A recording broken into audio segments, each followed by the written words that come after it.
The Green Halo Illusion, Artificial Scarcity as Behavioral Control. Welcome back. I'm Adeline Atlas, 11 times published author, and this is the Smart Cities plus Internet of Things series. In the world of smart cities, everything is green, at least that's what you're told. The narrative goes like this: fewer emissions, reduced energy consumption, and a sustainable future for all. But if you take a closer look, you'll see that green policies often aren't about saving the planet. They're about controlling you. This episode is about artificial scarcity, the manipulation of resources under the guise of environmental protection. And at the heart of this manufactured scarcity is the concept of green haloing, a psychological tactic used to convince you that the restrictions placed on you, the reductions in your lifestyle, and the limitations of your freedom are all part of the greater good. The green halo illusion isn't just about the environment. It's about behavioral compliance through artificial limits disguised as moral superiority. The environmental crisis is real. We know that the world is facing serious challenges, from climate change to resource depletion to ecological collapse. But how we respond to these crises matters. The green halo illusion isn't the answer to saving the planet. It's a tactic used by powerful entities to reshape society through social engineering. Let's start with how scarcity is created in the smart city. Smart grids, eco-controls, and carbon tracking systems are all designed with one goal in mind: to limit access.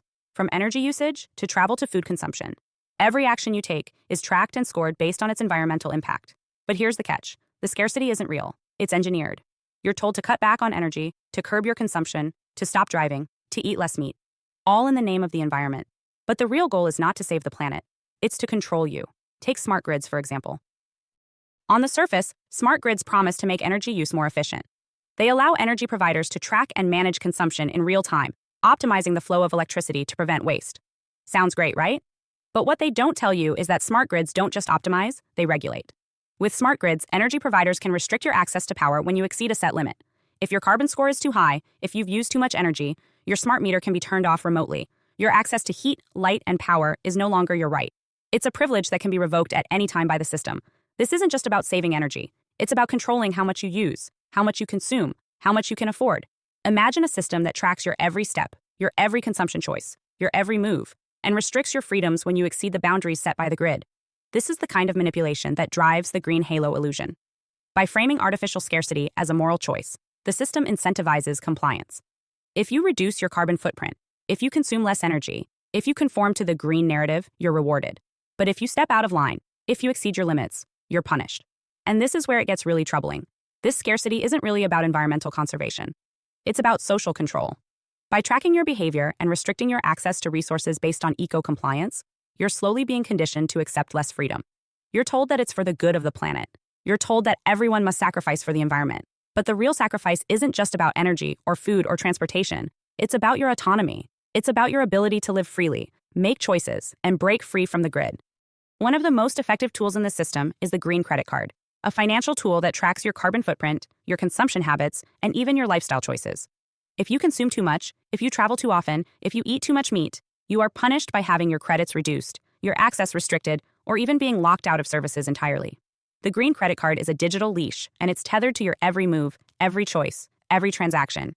And here's the ultimate kicker: you're not even allowed to leave the system. The green credit card doesn't just limit your consumption, it limits your movement. Want to travel outside your designated district? Denied. Want to buy a plane ticket? Sorry, your carbon credits are maxed out. Want to go out for dinner? You can't afford it. The system has a clear goal: to limit your freedom in the name of environmental protection. But who benefits from this system? It's certainly not the average citizen, who will find themselves increasingly restricted, controlled, and punished for their choices. The tech giants that provide the infrastructure for this system, companies like Amazon, Google, and IBM, are the real beneficiaries. They profit from the data, the tracking, and the behavioral control that comes with it. The governments and corporate entities behind this agenda gain control over access, mobility, and autonomy, all in the name of sustainability. The question is not whether we should save the environment. We absolutely should. But the question is how we're saving it. Who benefits from these sacrifices? And when does a green policy become an excuse to punish the very people it claims to protect? The green halo illusion isn't about saving the planet. It's about controlling the people. And once the system of artificial scarcity is in place, it's not just about what you consume. It's about how compliant you are with the system that's been built around you. The illusion of sustainability doesn't just shrink your access, it shrinks your freedom. As we close this episode, it's important to ask yourself, how much of the green narrative are you buying? How much of the sustainability conversation is truly about the planet? And how much of it is about tracking, controlling, and manipulating your choices? The green halo is a powerful illusion, but if we don't wake up, we'll find ourselves not living in a green future, but a locked-down one.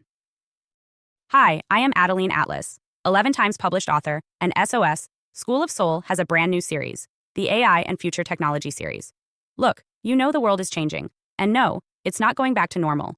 Normal is over, and what's coming next is beyond anything we were prepared for. The School of Soul, AI and Future Technology series includes 319 videos on 1. The Download Society, How Data Has Replaced Destiny. 2. Predictive Future, Your next moves aren't random, they're forecasted. 3. Social Credit Systems, The Behavioral Economy Now Governs Access. 4. Hive Mind, Synthetic Telepathy and Collective Algorithmic Control. 5. Nanobots Inside You, Medical, Military, and Programmable Intrusions. 6. Grief Tech, AI-fueled digital resurrection and simulated comfort. 7. Uploading Your Mind, Consciousness Transfer and Data-Based Identity. 8. Deep Fakes plus AI Clones, The Replication of Reality and Identity Theft. 9. Quantum Humans, The Merger of Biology with Quantum Systems. 10. Digital Afterlife, Where Your Data Goes When You Die. 11. Resurrection Science, Reviving Life Through Synthetic Methods. 12. Immortal Science, The End of Death as We Know It. 13. Longevity Science, Gene Editing, Anti-Aging, and Bio-Upgrades. 14. Designer Babies, Engineered Perfection Before Birth. 15. Artificial Wombs, Birth Decoupled from the Female Body. 16. 3D Printing, Printing Organs, Limbs, and even humans. 17. The Humanoid Era, The Rise of Synthetic Beings Among Us. 18. Legacy Humans, The Slow Phase-Out of Unmodified Analog People. 19. Smart Cities, Algorithmic Environments That Watch and Decide. 20. Cloud-Based Societies, Citizenship Without Borders or Bodies. 21. Hackable Humans, Emotion, Memory, and Behavior Under Code. 22. Biometric Scanning, Your Body is Your Password and Your Prison.